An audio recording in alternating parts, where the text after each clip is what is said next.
Hey, Bedros Keuilian here, and I'm founder and CEO of Fit Body Bootcamp. And today I want to talk to you about a long overdue video that I've been meaning to make, which is how to find the best fitness franchise model for yourself. Now, I should give you a full disclosure. I am the founder and CEO of Fit Body Bootcamp, so naturally I have a vested interest in you looking into and considering getting on board with the Fit Body Bootcamp franchise. However, I've done a lot of research while creating our franchise model, and I wanted to share this with you if you're out there looking for the best fitness franchise model to get into. So here's some things you ought to look out for, and here's some things you ought to consider asking the franchisor before getting on board with them. Thing number one is, what is the buy-in fee?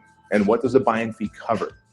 Now, typically, every franchise has a buy-in fee, and that is a source of profit for them, and it's also a source of revenue for them to use for the deliverables they're going to give you in the get-go. For example, with us, we make you a customized website. We're going to send you 14 DVDs in the mail, etc. We're going to do search engine optimization right off the bat. We're going to have you on the phone with the business coach. And so all those costs do have to get covered. Now, the difference is, what is this franchise charging you? Because if it's charging you $45,000 to $85,000 to come on board, you've got to ask them, what exactly does that cover? Thing number two to look at is the equipment that you're going to buy. Many franchises out there will ask you to buy the equipment through them. And when you buy the equipment to build out the franchise through them, there's a significant markup. And while I'm a big fan of free enterprise and everybody profiting, it's in your best interest to find out what the equipment cost is going to be in addition to the buy-in fee, and what your limits are, whether you can shop outside for the best discount or if you're committed to purchasing that equipment from them. Thing number three to ask and look out for is, what is my franchise royalty fees?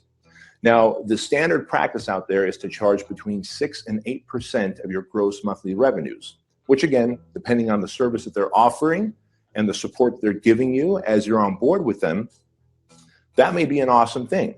But look at it this way. If your franchise is doing $20,000 a month after, let's say, a year or two of being open, and they're taking 6% of that, they're effectively getting paid $1,200 a month on the $20,000 a month that you're making.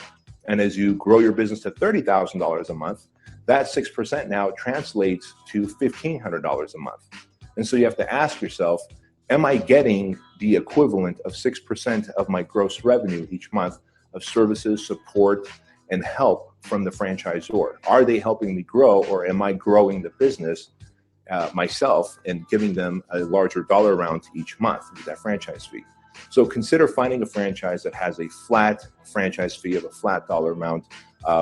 Many people know this. I consider myself, Fit Body Bootcamp, as the anti-franchise franchise.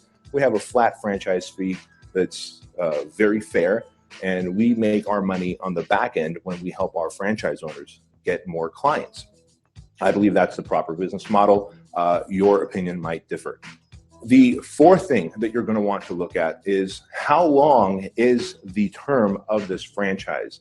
Now, again, standard practice out there is as much as 10-year commitment to a franchise, which is okay. You know, there's plenty of franchises out there. Subway comes to mind, McDonald's comes to mind. Now, if you're not comfortable with the track record of that franchise, they haven't been around long enough, they're not a big national brand yet, you may not want to consider signing an 8 or 10 or even 20-year franchise agreement with them, right? So that's something you definitely ought to look out for as well. And of course, the fifth and final thing you ought to consider when looking for a good fitness franchise model to be a part of is, what is the level of coaching and support they give you? As a business owner, your problems are going to always change. When you first get on board with the franchise, the number one problem you're going to have is finding a location and negotiating your lease for that location. As you grow, you're going to have probably marketing and sales problems, right? All good problems to have, good challenges to have. But if you have the support from the franchisor in helping you negotiate the lease and guiding you in the size of location you're looking for, the demographics to open up in, you're going to have a greater success rate from the get-go. And so as you get into your location and as you grow your location, you're probably going to need more staff.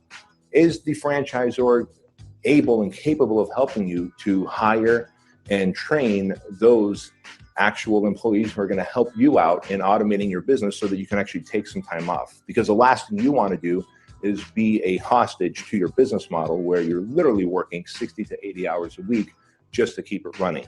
I've seen plenty of people who own franchises out there, and as I've talked to them, we've come to realize that they'd be better off having a high-paying job where they can have more time off than owning their franchise.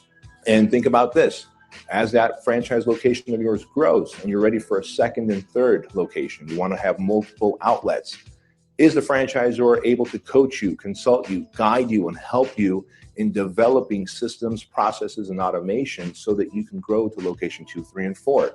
If those things are not there, consider looking elsewhere. And those are some of the top 5, I guess, red flags that I would share with you when you're looking for a franchise business model, especially in the fitness industry, to go into. Now, of course, if you have any questions for me, if there's any support that I could give you, you can reach out to me by going to our website, which is down below in our description box.